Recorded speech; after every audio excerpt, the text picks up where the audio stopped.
I'm going to start by giving a small disclaimer on the contents of this video. The video will include commentary on depression and anxiety, and as such will be a very sensitive topic for some viewers. I implore anyone watching to try to be as understanding and as caring towards one another as possible, given the topic of the video. Thanks.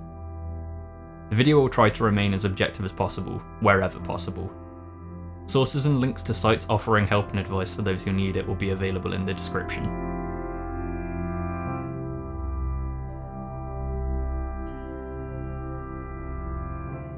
Mental illness affects millions of lives the world over.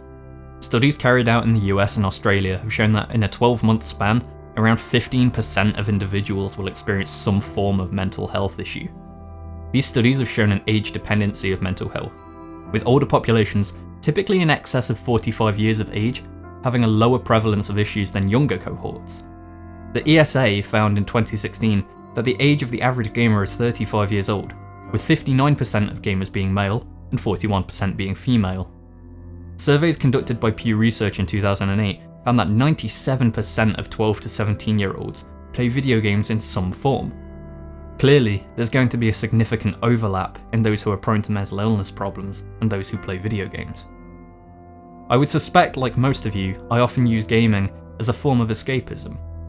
In the past, I've been diagnosed with, and actually had counselling for, generalised anxiety disorder and depression. I've since been able to manage these problems pretty well myself, but one thing I had noticed is that these issues affected my relationship with gaming. I feel this is worth talking about now, since despite the prevalence of these problems in the wider population, only 35% of people suffering will go out of their way to request professional help. Although gaming is often a great form of escapism, it can be beneficial for many people in their lives. Sometimes gaming can be, in my experience, anxiety heightening. I'm sure most people have experienced this regardless of their predisposition towards clinical anxiety. If you're feeling tense, sometimes competitive games can be more of a hindrance than a help, and can feed into the anxiety and frustration you experience. I know games like Rainbow Six Siege can, on occasion, be a bad idea for me to play if I'm in a certain mindset, even though I love the game and think very highly of it most of the time. This is something that needs to be managed by the individual. Game developers are at absolutely no fault for developing games like this. Far from it. They offer escapism and enjoyment to many, many others, which is really their aim. I do, however, feel that recent trends in AAA gaming, particularly at the behest of publishers and company shareholders, can actually feed into these issues, almost maliciously. I am, of course, talking about microtransactions. I'm not going to use this video to debate microtransactions, but any who are interested, I hold largely the same views on them as Jim Sterling does. That is, that cosmetics can be okay, but truly experience modifying purchases, and especially those found in single player experiences, are problematic. What I do feel is a commonly overlooked consequence of some of these practices is the effect they can have on people with mental health worries. Suffering with generalised anxiety, one element of the problem for me was always feeling anxious about my use of time. I would always be seeking to be productive, with any downtime often leaving me feeling overwhelmingly guilty for not doing something else. That meant that when I sat down to play video games, I sometimes found the prospect of playing big, open-ended games daunting. And similarly, I also found myself almost paralysed by an inability to start and invest into new games in case they weren't worth my time. I hated the idea of playing a new game and having time taken up by it, with the potential result being that I didn't enjoy it, and then knowing I could have better used the time by playing something else I knew I liked. This is where microtransactions feed into the problem for me. In games like Deus Ex Mankind Divided, the knowledge that the single-player story contained microtransactions led to a sort of internal conflict within me that I felt made me actually more anxious. And this was twofold.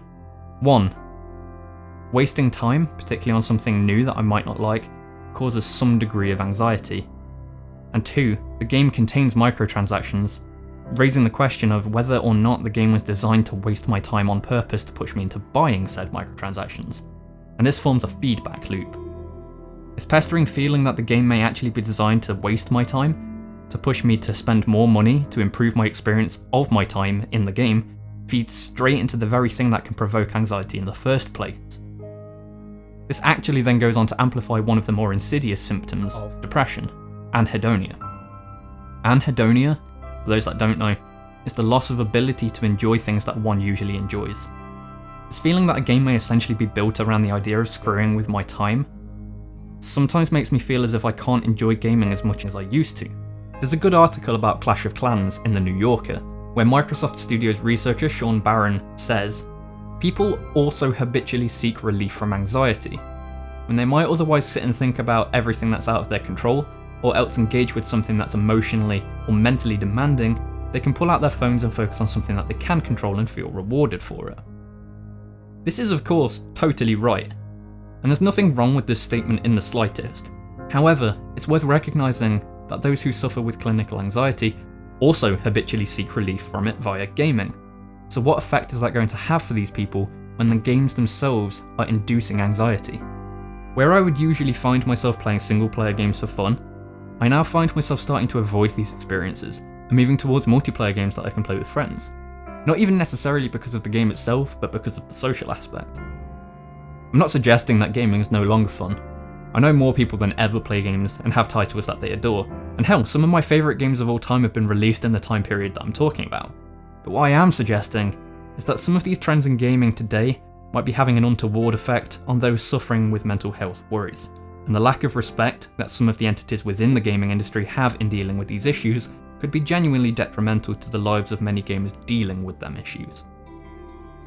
The fact that terms such as whale and dolphin are used to describe certain audiences within the industry speaks volumes to me about how some certain entities within the industry view these problems. I wanted to make this video just to bring some discussion to the topic and to gauge others' experiences in this context. I hope that in the future, these issues can be addressed and respected properly within the industry. Thanks for watching. If you like the video, feel free to like and subscribe. Drop a comment below about your thoughts on the topic, but again, please try to be civil and good to each other. Also, for any subscribers, I know this video is a little shorter than usual. I'm currently working on a fairly chunky video and it's actually taken me quite a lot of time, but I'll be getting that to you in the near future. See you guys in the next one.